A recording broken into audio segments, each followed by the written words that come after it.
فرض کنید مثلا یه شرکتی که اسکیلش بزرگتره روزی 100 تا رزومه ببینه، ولی اینکه یه تصویری از اون فرد داشته باشه و رزومه‌شو ببینه احساس میکنم شانس رو بالاتر میبره و تاثیر بیشتری داره کلا. یادم اون دوره‌ای که میخواستم برای جاب اپلای کنم، من اصلا میخواستم اون کالج پزشکی رو در بیارم و تو رزومم نذارمش، چون اینجوری بودم که اصلا هیچ ربطی نداره به معماری و اینها. و یادم یه دوستی داشتم که برایش بهم گفت چرا میخوای این کارو بکنی؟ این دقیقاً مثلا اون چیزیه که تو رو مجزا میکنه از هزاران رزومه‌ای که همشون از 0 تا 100 از 0 اومدن رسیدن مثلا به اینجا، همش هم معماری خوندن. که ایشو من این کارو نکردم و اتفاقاً قسمت فکر می‌کنم نقطه قوت رزومم شد، چون وقتی که میرفتم اینترویو مهمترین سوالی که براشون وجود داشت راجع به این بود. یعنی تقریبا نصف اینترویو هم من راجع به اون 1 سال حرف زدم، با اینکه فکر می‌کردم مثلا قرار نیست به دردم بخوره و خیلی براشون جالب بود این تغییر و تحوله. و برای خودم هم خیلی جالبه، یعنی الان که کار میکنم انگار مسیر رو به یه جایی کشوندم که یه چیزی این وسط رو بالاخره پیدا کردم، یه پلیه بین معماری و پزشکی که برای من خیلی جالبه، خیلی ازش یاد میگیرم. یه وقتی تو میبینی که مثلا 10 سال بعد، 15 سال بعد، 5 سال بعد یه تصمیم میگیری شرکت خودتو بزنی و دوباره باید بشینی از اول، خیلی سخت‌تره برگشتن و خوندن. بر همین آدما خیلی تاکید میکنن که سعی کنین زودتر این مرحله رو پاس کنین و برای خود من این شکلیه که من این همه درس خوندم که معمار بشم و الان نمیتونم خودم رو معمار ببینم، یعنی از قانونی پیگرد قانونی داره اگه من اینجا بگم معمارم. من الان دیزاینر هستم، دیزاینر معماری هستم و تا زمانی که لایسنس نگیرم نمیتونم حتی بگم معمارم. کامیونیتی داشتن خیلی براش مهمه و خب ارتباط گرفتن و دوستی ساختن براش مهمه و برای من اینجا خیلی مناسبه، به خاطر که ما مینسوتا در حقیقت معروفه به نایسترین ایالت آمریکا.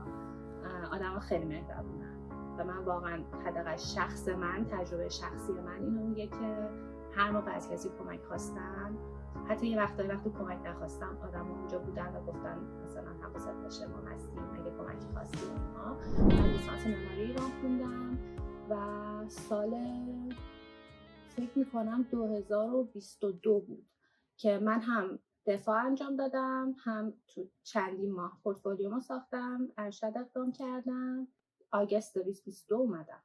1 سال که فارغ التحصیل شدم و 1 سال بیشتر البته حدوداً 1 سال خورده‌ای که فارغ التحصیل شدم و مشغول به کارم. کار میکنی یه ذره میخوایم بیشتر راجع به اون صحبت کنیم که اصلا چجوری میشه اپلای کرد و اینا، ولی یه ذره راجع به این که حالا زندگی دانشجو هزینه ها چجوری بوده، مثلا اسکالرشیپی داشتی یا اون موقعی که داشتی اپلای میکردی چجوری بوده؟ معمولا تو دانشگاه‌های آمریکا کلا مدلیه که متاسفانه برای معماری خیلی سخت کار میدن و کلا هم خیلی دانشکده پولداری نداریم ما در مقایسه با مثلا دانشکده مهندسی، یه کمی کار سخت‌تره.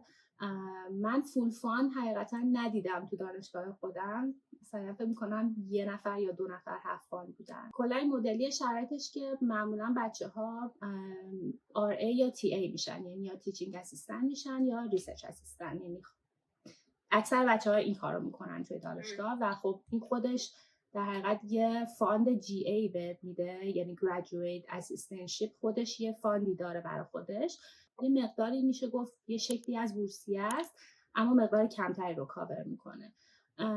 منم که اپلای کردم همینجوری اومدم، یعنی TA بودم و بعد یه ترمای همزمان تیچینگ اسیستنت بودم و ریسرچ اسیستنت و خب این خودش کمک میکنه که کاور کنه تقریبا فکر میکنم، چون شما 20 ساعت فقط میتونین توی کمپس دانشگاه کار کنین و توی سال اولی که کار توی خاک آمریکا هستین میدونم که خارج از کمپس نمیتونین کار کنین، واسه همین خیلی چاره‌ای هم ندارین جز این در حقیقت کارهایی که توی دانشگاه هست و معمولا هم این 20 ساعت رو پر میکنین دیگه، یعنی تیچینگ اسیستنت توی معماری چیزی که من دیدم بیشتر از 10 ساعت ندیدم، یعنی اکثرا بچه‌ها 10 ساعت تیچینگ اسیستنت هن، بعد مثلا 10 ساعت دیگه شو میرن ریسرچ انجام میدن با استادی و روی هم رفته فکر می‌کنم خرج بچه‌ها در میاد اگه این 20 ساعت رو بتونن پر کنن، ولی با 10 ساعت کار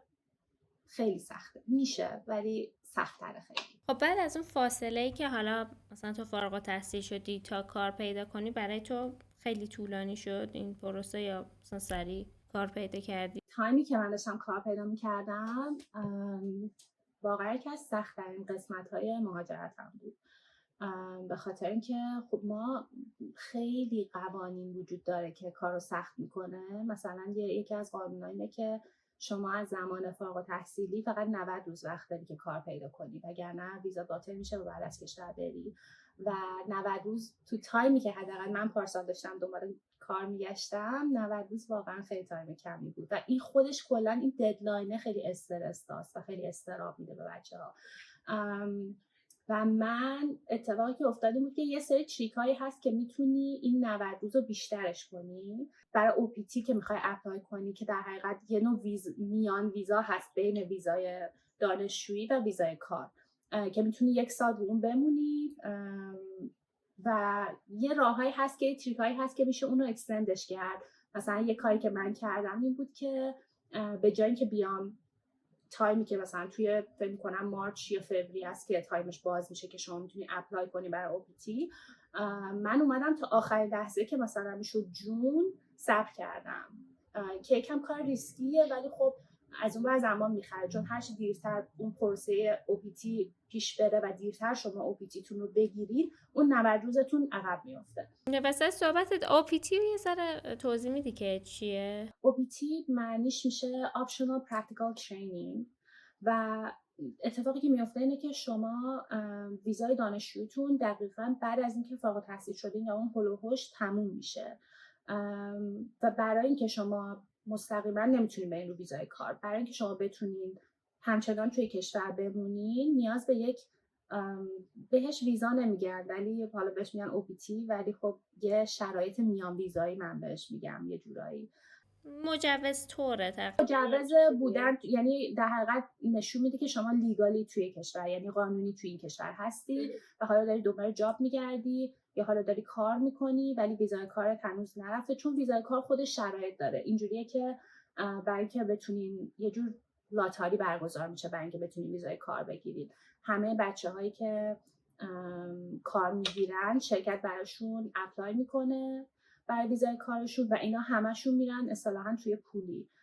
یه استخری هست که همه بچه‌هایی که براشون اپلای شده اونجان و قرعه کشی میشه و شما 3 بار، اونم خودش داستان داره، چون مثلا شما 3 بار فقط فرصت دارین که توی اون پوله بمونین و قرعه کشی رو انجام بدین.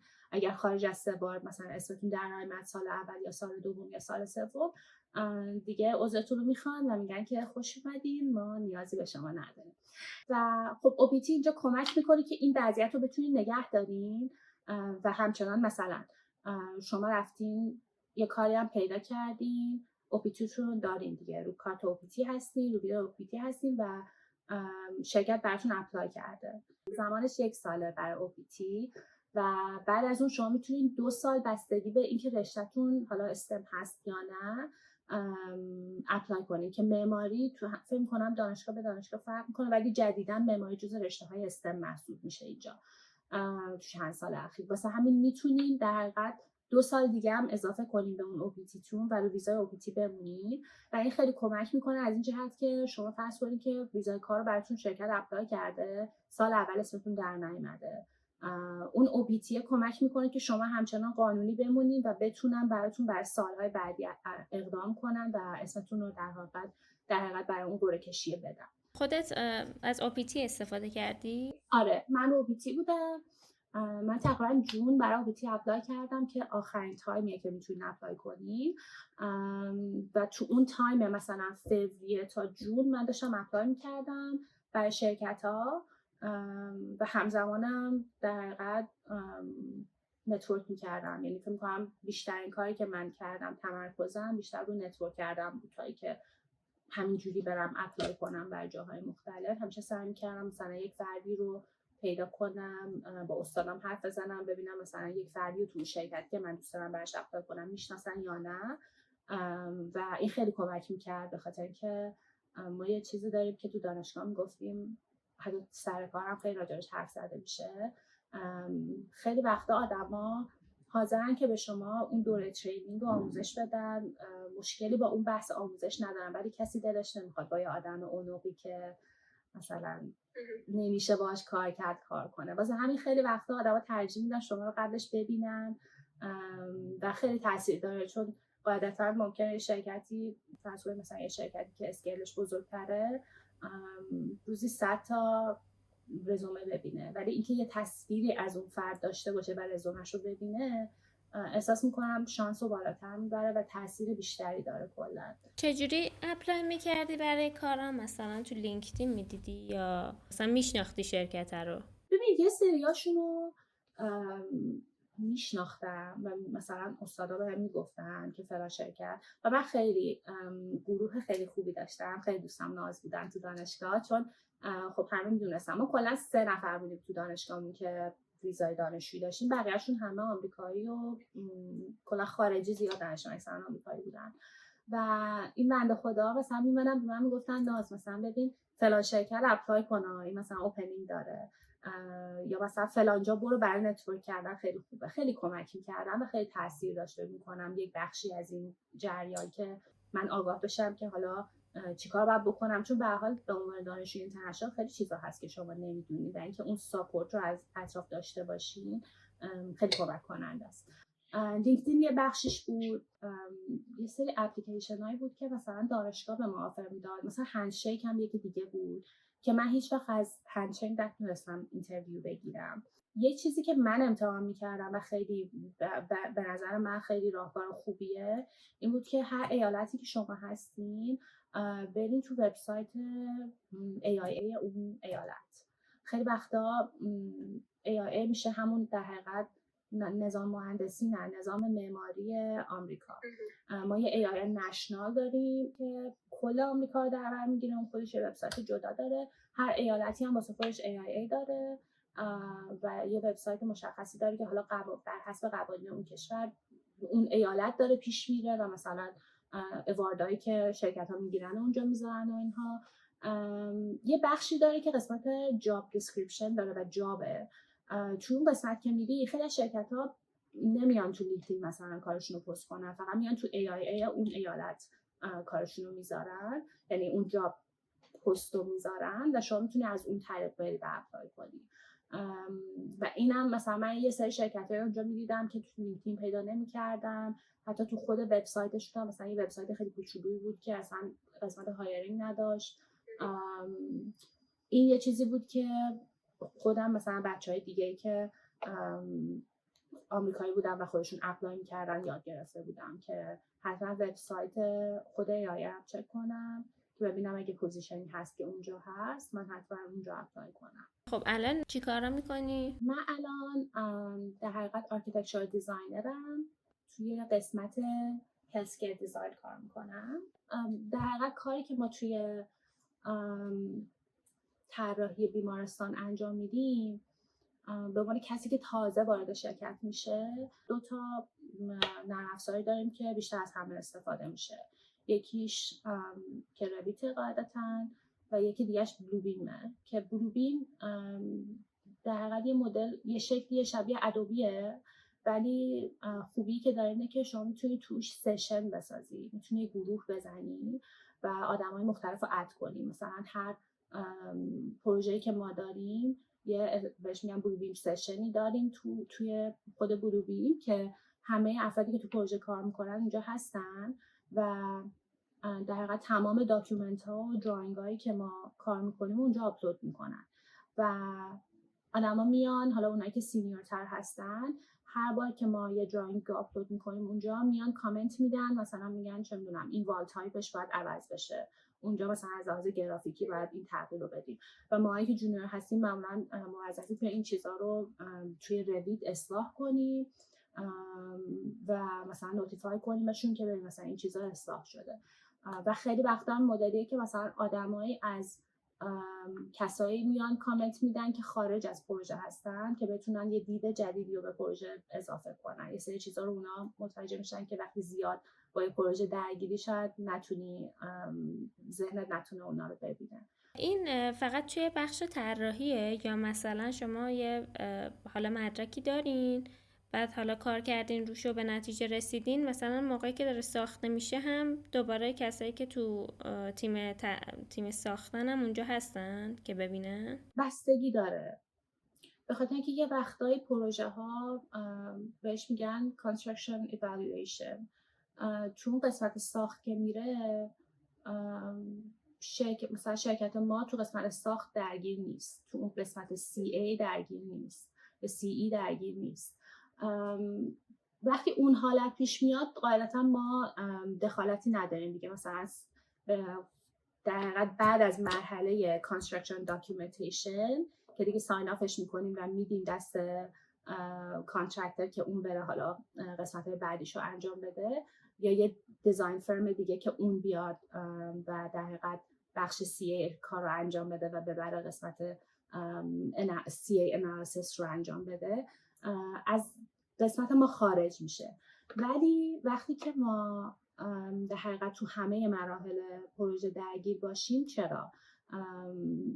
یه قسمتی داریم که مثلا در حین ساخت یه مشکلی پیش میاد، یه چیزی رو حالا متوجه نشدن تو دراینگا، یه چیزی رو میس میکنن یا هر چیز شبیه به این و در حقیقت یا RFI میزنن به ما یا یه سابمیتالی داریم.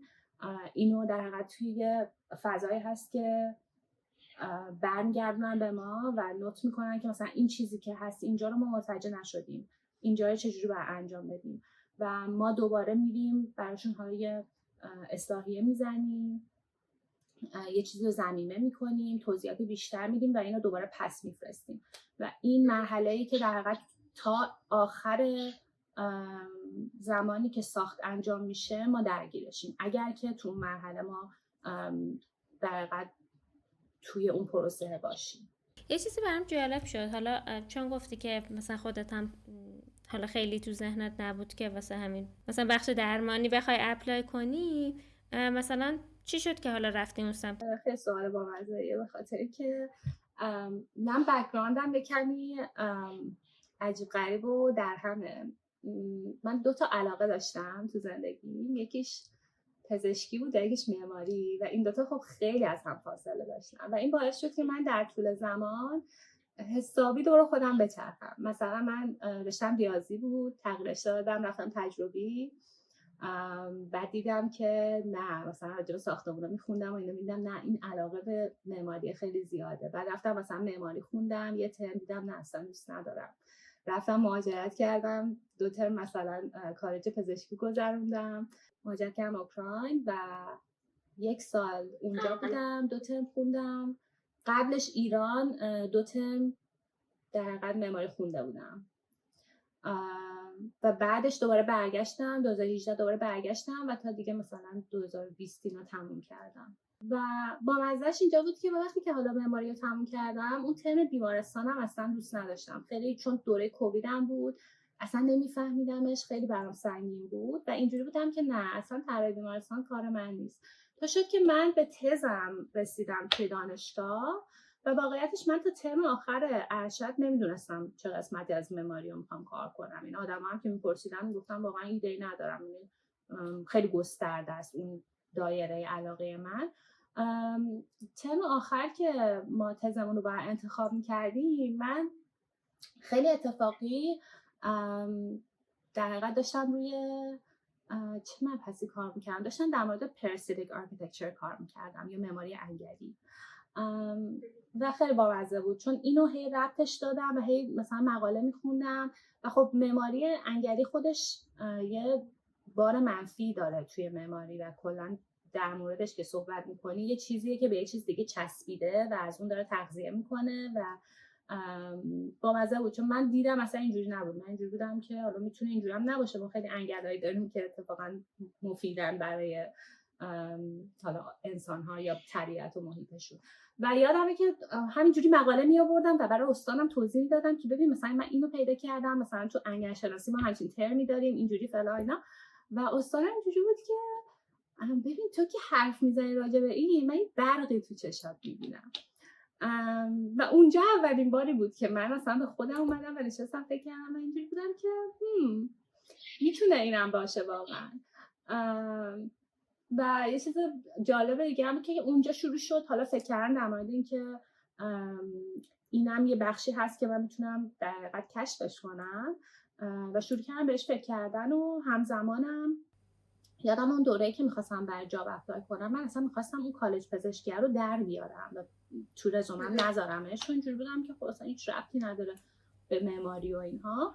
و یادم یه دوستی داشتم که برایش بهم گفت چرا میخوای این کارو بکنی؟ این دقیقاً مثلا اون چیزیه که تو رو مجزا میکنه از هزاران رزومه‌ای که همشون از 0 تا 100 از صفر اومدن رسیدن مثلا به اینجا همش هم معماری خوندن.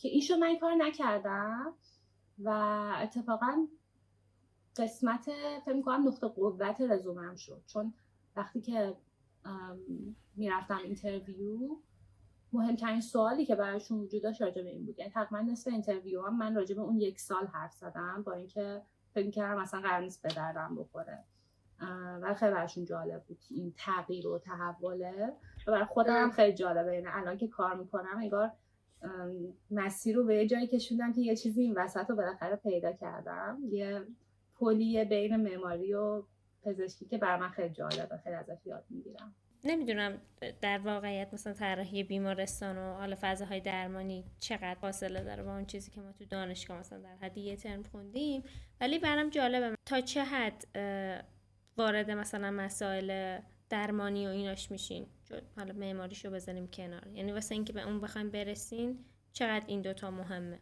اینو با یه مثال من جواب میدم. ما یه چیزی داریم، یه ایونتی داریم به اسم IDE که میشه Immersive Design Event. بعد اتفاقی که تو این IDE میفته چیه؟ ما مثلا قبل از اینکه اصلا بخوایم به اون مرحله IDE برسیم، پروسه مدلیه که مثلا میان به ما میگن که آقا ما اینقدر پودیاتری میخوایم، اینقدر مثلا برای سرجری یا جراحی نیاز داریم اتاق، اینقدر مثلا توالت میخوایم برای هر قسمتی که حالا داریم و ما میایم اینا رو میچینیم توی اون پلنی که حالا مثلا داریم یه طبقه رو فرضاً طراحی میکنیم، میچینیم توی اون پلن و یه سری حالا بک اند فورت میتینگ داریم با خود حالا یه سری کسایی که بیمارستان انتخابشون کرده و اونا میان میگن که مثلا جراحی میاد میگه که این برای من کار نمیکنه، اینو باید بذاریم اونجا. بعد یهو مثلا پودیاتری هم میاد میگه منم میخوام اون مثلا اتاقم این ور باشه و ما یه سری آپشن براشون طراحی میکنیم و خیلی وقتا این آپشن ها همیشه تداخل داره با هم، مثلا پرستاری یه چیز میگه، جراحی یه چیز دیگه میگه و یه اتفاقی که میفته اینه که ما میایم یه ایونتی رو برگزار میکنیم که از هر گروهی چند نفر رو انتخاب میکنن و تو اون ایونت شرکت میکنن و ما کاری که میکنیم اینه که مثلا پلن در حقیقت اون لول رو، اون طبقه رو پرینت میگیریم توی اسکیل مشخص و میایم هر اتاقی رو مثل کاردبورد درستش میکنیم و مثل پازل اینو میذاریم جلوشون که خودتون ببینین که مثلا میخواین فضاهاتون چجوری باشه و اینا میرن با هم دیگه، مثلا سرجری یا جراحی میاد اتاقاشو میذاره اینجا یا پرستاری میگه که نمیشه اینجا، مثلا راهرویی که من بهش نیاز دارم و یه جورایی یه سشن خیلی کلابوراتیویه و مثلا ما اونجا میفهمیم که آقا این راهرویی که تو اینجا گذاشتی در حقیقت نباید اینجا بذاری، به خاطر اینکه مثلا با یه قانونی که توی قسمت جراحی هست تداخل داره، یا مثلا یهو میاد قسمت پرستاری میاد میگه که این راهروه مثلا باید ابعادش انقدر باشه، من نمیتونم، دید ندارم رو تمام اتفاقایی که اون پشت میفته و این حالا ما میریم ببینیم که طبق کدی که وجود داره ما چیکار میتونیم با این بکنیم. یعنی اون دیزاین ایونت یه چیز خامی رو به ما میده از چیزهایی که در حقیقت اون اونر میخواد و آدمایی که قراره تو اون فضا کار کنن میخوان و ما برمیگردیم و اینو با کد تطبیق میدیم و دوباره حالا اینجا آپشن میدیم بهشون، مثلا 3 مدل آپشن بهشون میدیم، میگیم آقا طبق چیزی که شما گفتین و طبق چیزی که ما تو قوانین کد بیمارستان داریم اینا آپشنایی هستن که شما میتونین باشون کار کنین و حالا اونا رو ما دوباره تغییر میدیم، هی روش ایده میدن، هی روش تغییر ایجاد میکنیم و یه چیزیه که واقعا خیلی کلابوراتیوه. یه ذره از شرایط کاریت هم دوست دارم بدونم. میدونیم دیگه کار معماری کردن یه ذره تایم زیاد باید بذاری و مثلا انرژی زیاد باید بذاری، ولی میخوام ببینم که به خصوص کاری که تو داری انجام میدی مثلا شرایط کاری چجوریه یا چه چالشایی؟ من فکر میکنم این خیلی بستگی به اون آفیس کالچر داره که چه تایمایی رو کار کنن، آیا بعد از ساعت کاری بیشتر کار میکنن یا نه. قوانینی وجود نداره، یعنی حداقل من نمیدونم در موردش که مثلا بگه بیشتر از 40 ساعت در هفته نمیشه کار کرد. چیزی که من تجربه کردم، مثلا من خودم به شخصه تا حالا پیش نیومده بیشتر از 40 ساعت در هفته کار کنم توی این مدتی که هستم تو شرکت، چون آفیس کالچرمون اصلا مدلی نیست. ولی در موردش صحبت شده که مثلا یه تایمی بوده که ما چند تا پروژه بزرگ داشتیم همزمان که داشتیم با هم پیش می‌بردیم و مثلا همکارم میگفتش که همه ما 10 شب تا 10 شب شرکت می‌موندیم. فکر می‌کنم خیلی بستگی داره که چند تا پروژه در جریانه، تو چه مرحله‌ای هست. ولی حداقل تجربه من تا به الان اینجوری بوده که من بیشتر 40 ساعت کار نکردم و حتی این تجربه هم دارم که یه بار به یکی از همکارم که سینیور پراجکت آرکیتکت بود، لولش خیلی بالاست، ما یه پروژه‌ای داشتیم که ددلاینی مثلا روز دوشنبه داشت و جمعه غروب بود این تایمی که من حرف میزنم ازش.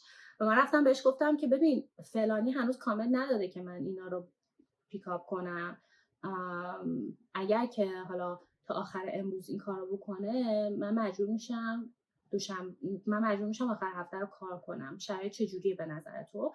و حرفمو قطع کرد، گفت کسی از تو انتظار نداره آخر هفته کار کنی و حتی اینو بلند راجبش حرف نزن چون انتظار ایجاد میکنی و اصلا آفیس کالچر ما مدلی نیست که کسی از تو انتظار داشته باشه و وقتی اینو بازگو میکنی ممکنه یه سری آدمو بخوان کار بهت بدن، چون به هر حال همیشه کار هست که تو بخوای انجام بدی.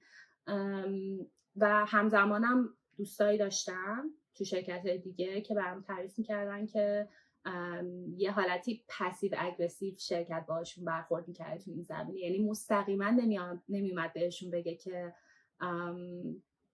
امروز قراره مثلا تا فلان ساعت بیشتر بمونیم شرکت، ولی میومده مثلا ساعت 7 غروب یا 6 غروب که پایان 6:05 اینا که پایان ساعت کاری بوده، یهو پیتزا میگرفته میگفته امروز مثلا هپی اور داریم.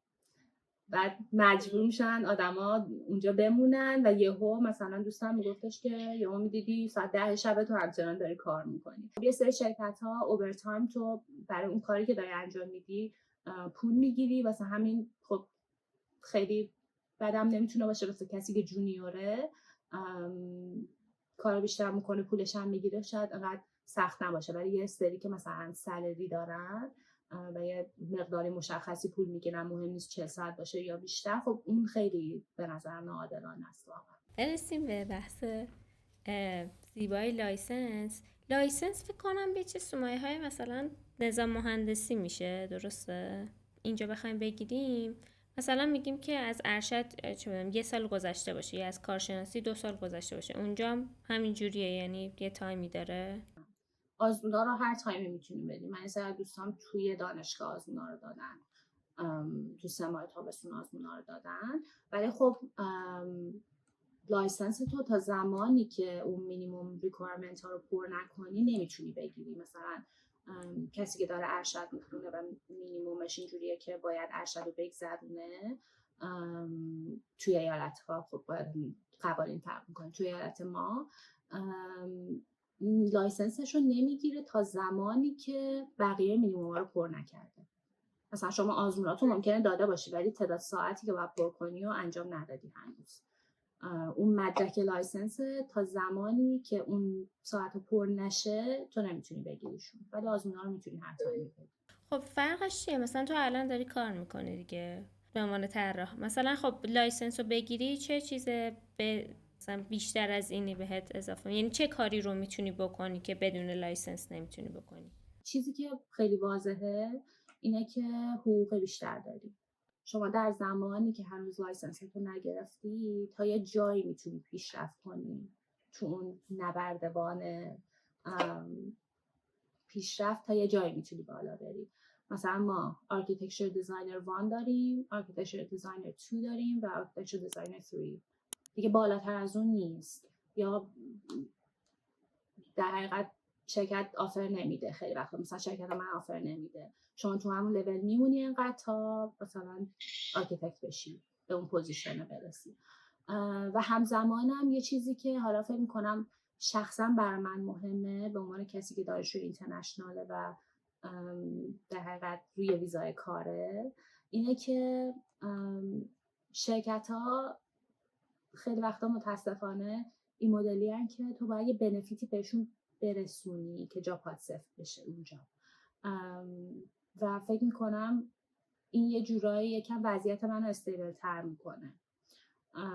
احتمالا مثلا شرایط شغلی برام بهتر میشه. یه وقتی تو میبینی که مثلا 10 سال بعد، 15 سال بعد، 5 سال بعد یه تصمیم میگیری شرکت خودتو بزنی و دوباره باید بشینی از اول، خیلی سخت‌تره برگشتن و خوندن. بر همین آدما خیلی تاکید میکنن که سعی کنین زودتر این مرحله رو پاس کنین. و برای خود من این شکلیه که من این همه درس خوندم که معمار بشم و الان نمیتونم خودم رو معمار بدونم، یعنی از قانونی پیگرد قانونی داره اگه من اینجا بگم معمارم. من الان دیزاینر هستم، دیزاینر معماری هستم و تا زمانی که لایسنس نگیرم نمیتونم حتی بگم معمارم. و بود دیگه که بر من مهمه که بهش فکر میکنم و دلیل شخصی منه که دارم این کارو میکنم اینه که تو این پروسه واقعا یاد میگیریم. مثلا من الان که دارم یه بخش اولیه رو میخونم، در مورد تکس یاد میگیرم، در مورد انواع شرکت ها یاد میگیرم، تازه دارم میفهمم که مثلا یه سری قوانینی که ما تو شرکت داریم دلیلش چیه. این که ما مثلا یه سری کلاینت داریم که یه مدل قرارداد مشخصی با اونا داریم، یه مدل قرارداد دیگه با اینا داریم، دلیلش چیه. نمیدونم شرایط تکس چرا اینقدر متفاوته و تو هر مرحله‌ای چجوری کار میکنه.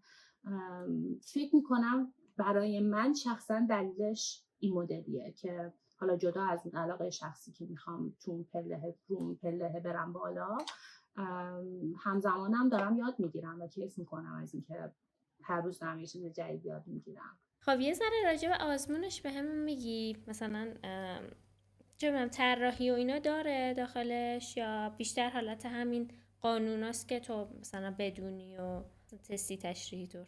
ببین تو ایالت من تعداد آزمونی که میدین 6 تاست و هر کدومشون یه چیزی رو در حقیقت کاور میکنن. تو قسمت اولش این مدلیه که راجع به همونطور گفتم تکس و نمیدونم انواع شرکت رو اینا میخونی. توی قسمت دیگه میری انگار فرض کن که یه پروژه‌ای رو دادن دستت و تو داری پله پله پیش میری توش. هر آزمونی یک قسمتی از این رو کاور میکنه. مثلا قسمت اول رو پاس میکنی میری پراجکت منیجمنت میخونی و از پراجکت منیجمنت حالا یه سری چیزای دیگر رو کاور میکنه. میری دیزاین دیولپمنت که تو دیزاین دیولپمنت دوباره مثلا نوع طراحی و اینا کاور میشه، من جزئیاتش رو هنوز نمیدونم. یا مثلا میری جلوتر تو مرحله CD یا Construction Documentation، همونطور که از اسمش معلومه روی حالا داکیومنت کردن کارا طراحی و این چیزا تمرکز داره. و مرحله آخر مرحله ساخته که حالا تو مرحله CA یا Construction Analysis تو چی کار میکنی. در حقیقت جوری تو رو آماده میکنه که به عنوان معمار بتونی یک پروژه رو از صفر تا صد هندل کنی. و آره طراحی و حالا اینکه مثلا دیتیل ها چه شکلی هن و دیوار مثلا انواع دیوار چیه، متریال ها چی هن، چجوری دیتیل انجام بدی و اینا رو هم کاور میکنه قطعا توی مرحله از آزمون. گفتی که مینسوتا درس خوندی، همونجا زندگی میکنی الان؟ بله مینسوتا یه ذره احساس میکنم که نظرات ایرونیا راجبش متفاوته. مثلا یه عده‌ای هستن، من فکر می‌کنم خیلی بستگی داره که اولویت شما چی باشه تو مهاجرت. مثلا یه سری هستن که بحث سرما خیلی براشون مهمه، مینیسوتا ایالت سردیه. یه سری دیگه هستن و خب غالبا اون گروه خیلی راضی نیستن از اینکه اینجا باشن، ترجیحشون اینه که جای گرمتر برن.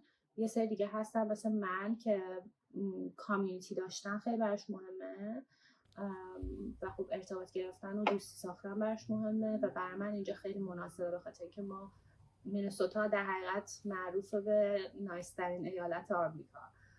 آدم‌ها خیلی مهربونن و من واقعا حداقل شخص من، تجربه شخصی من اینو میگه که هر موقع از کسی کمک خواستم، حتی یه وقتی کمک نخواستم، آدم‌ها اونجا بودن و گفتن مثلا حواست باشه ما هستیم اگه کمکی خواستی و اینها، که برای من خیلی ارزشمنده و یه جوری آره نگه داشته منو فعلا اینجا. به طور کلی آره فکر میکنم که مثلا متفاوت نظرها، اما من خیلی راضیم و حتی برای زمستونم برای من این شکلی بوده، تجربه من این مدلی بوده که این شهر زیر ساختش برای زمستان طراحی شده. یعنی درسته که شاید از نگاه بیرون جوری باشه که خب تو زمستون آدم‌ها هیچ کاری نمیتونن بکنن، نمیتونن بیرون برن و اینا، در صورتی که خیلی اکتیویتی‌هایی هست در کنارش که شما میتونی انجام بدی و در حقیقت برای زمستان طراحی شده و شما اگه بتونی خودتو اداپت کنی با اونا مشکلی نخواهی داشت از اون جهت. آره من خیلی دوستش دارم اینجا فعلا، یعنی نمیدونم که آیا در آینده اینجا میمونم یا نه، اما کامیونیتی تشکیل دادم که خودم خیلی باشون حال میکنم و ببین مثلا شبیه نیویورک قطعا نیست که انقدر سرعت همه چی زیاد باشه و بدو زیاد باشه. میتونم بگم واقعا نقطه وسطه، خیلی اسلو هم نیست واقعا. آدم رو دارن مثلا کارشون رو میکنن در طول هفته، آخر هفته ها معمولا حالا جمع میشن دوره هم و اینا.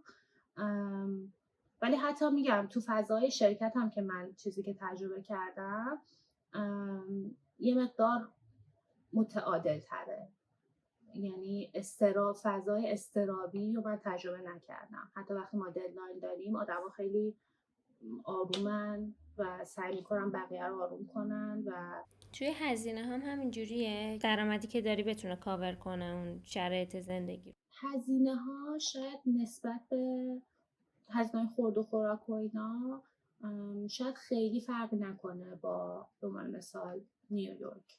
یا من یه همکاری داشتم که اون LA زندگی میکرد و آمده بود اینجا و داشت میگفتش که تنها از لحاظ هزینه زندگی خیلی فرق نمیکنه، فقط در حقیقت اجاره خونه و اینا اینجا ارزون تره، ولی به طور کلی جایی که میتونین افورد کنین توش، یعنی با اون درآمد میانگینی که هر ایالتی داره میشه اینجا زندگی کرد.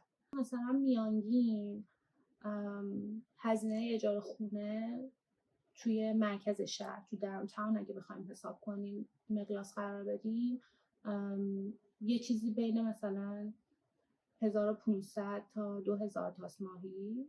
دیگه 2000 تا خیلی دیگه فنسیه حقیقتا، یعنی با 1500 تا به نظرم میشه جمعش کرد یه خونه یه خواب و اینا. من میتونم آیدی تو بذارم که بچه ها اگه سوالی چیزی داشتن ازت بپرسن؟ میذارم، چون که حالا مثلا لایسنس و اینا رو داری میگی و مثلا میبینم دیلی آپلود میکنی، هم جالبه، همین که خب مثلا کسی اگه سوالی داشت میتونه ازت بپرسه. آره حتما خوشحال میشم.